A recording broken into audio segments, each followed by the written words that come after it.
네, 어제 문재인 후보 아들의 특혜 채용 의혹에 이어서 오늘은 안철수 후보 부인의 교수 임용 특혜 의혹을 확인해 보겠습니다. 안 후보의 부인 김미경 교수는 안 후보와 함께 2008년에 카이스트 부교수로 임용됐습니다. 당시에 남편의 후광으로 특혜를 입었다는 논란이 일었습니다. 그리고 3년 뒤에는 남편과 함께 서울대 정교수로 임용됩니다. 2008년과 비슷한 상황이죠. 팩트체크해서 사실 여부 검증해 보겠습니다. 오대영 기자, 네. 시작해 볼까요? 네, 의혹의 핵심은요. 네. 카이스트와 서울대 여기서 이제 두 사람을 동시에 그러니까 3년을 간격을 두고 네. 임용을 합니다. 그런데 이 두 학교가 안철수 교수를 이른바 모셔오기 위해서 부인까지 전문성이 떨어지는데 임용한 게 아니냐? 네. 이겁니다. 우선 2008년으로 가보겠습니다. 부인인 김미경 교수는 생명과학정책 분야의 부교수로 카이스트에 임용됐습니다. 원래 전공은 병인과 또 진행 과정을 연구하는 병리학이었습니다. 네. 이후에 미국에서 법학을 공부했고 스탠퍼드 대학에서 법과 생명과학센터 연구원을 2년 지냈습니다. 그래서 생명과학 분야의 정교수로 임용되기에는 전문성이 부족하다, 이런 논란이 계속됐죠. 2012년 국정감사 속기록입니다. 김 교수의 카이스트 임용 때까지 논문은 41개, 그 가운데 단 1개만 관련 논문으로 나타납니다. 이 속기록대로라면 생명과학정책 쪽 연구는 거의 이뤄지지 않은 겁니다. 서남표 당시 카이스트 총장은요, 절차상 문제는 없다고 했지만 공정하냐, 이런 질문에 물론 그렇지 않습니다.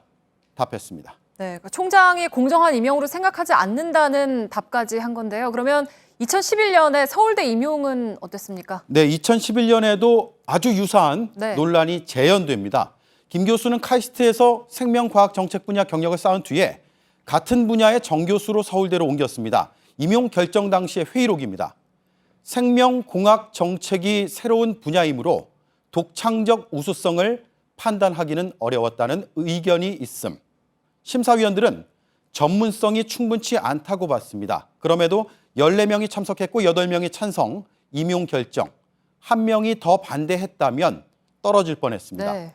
이로써 김 교수는 그 어렵다는 서울대 정년보장 정교수가 됐습니다. 참고로요, 부부가 함께 임용된 사례, 서울대 역사상 2번째, 매우 이례적입니다. 네, 그러니까 두 국립대에서 3년을 사이에 두고 전문성에 대한 비슷한 논란이 벌어졌던 거군요. 그렇습니다. 물론 두 학교가요, 위원회를 꾸렸고 네. 심의 의결 절차를 다 거쳤습니다. 그러니까 절차와 요건에 문제가 있다, 이렇게 얘기할 수는 없습니다. 그런데 당시의 언론 보도를 보면 이해하기 힘든 정황들이 있습니다. 김 교수가 서울대 임용 절차를 시작하기도 전인 2011년 4월 6일자 중앙일보 보도입니다.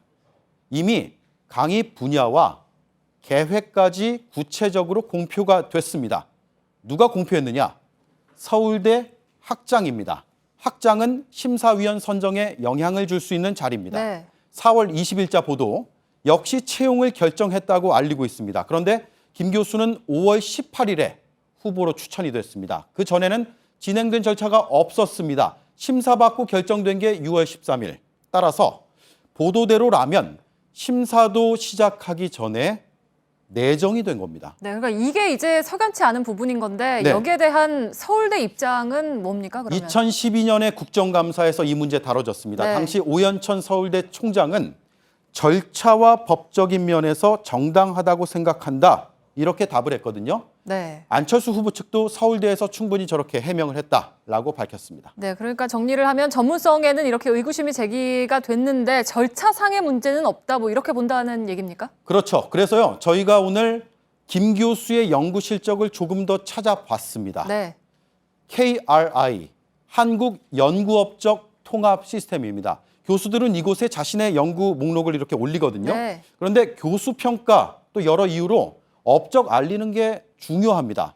공개에 적극적인 게 일반적인 상식인데 김 교수는 공개를 차단한 상태였습니다. 어떤 연구를 했는지 파악할 수가 없었습니다. 그래서 저희가 서울대에도 요청을 했습니다.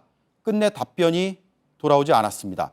다행히요, 카이스트 홈페이지를 통해서 재직 시절까지의 연구물 상당수를 파악할 수가 있었는데 총 36건 중 생명과학 정책 분야는 5건, 네. 그중에서도요, 카이스트 임용 전까지 2건에 불과했고 서울대 임용 때까지 3건이 추가됐습니다. 이건 그동안 전체 연구 개수가 아니라 저희가 오늘까지 이 시간까지 파악할 수 있는 그 개수를 통해서 분석한 점입니다. 네. 비전문가인 저희가 전문성을 평가할 수는 없었습니다. 다만 두 대학의 임용 분야가 생명과학 정책이었습니다.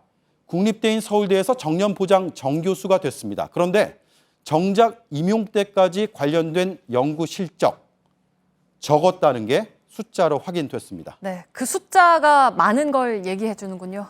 팩트체크 오대영 기자였습니다.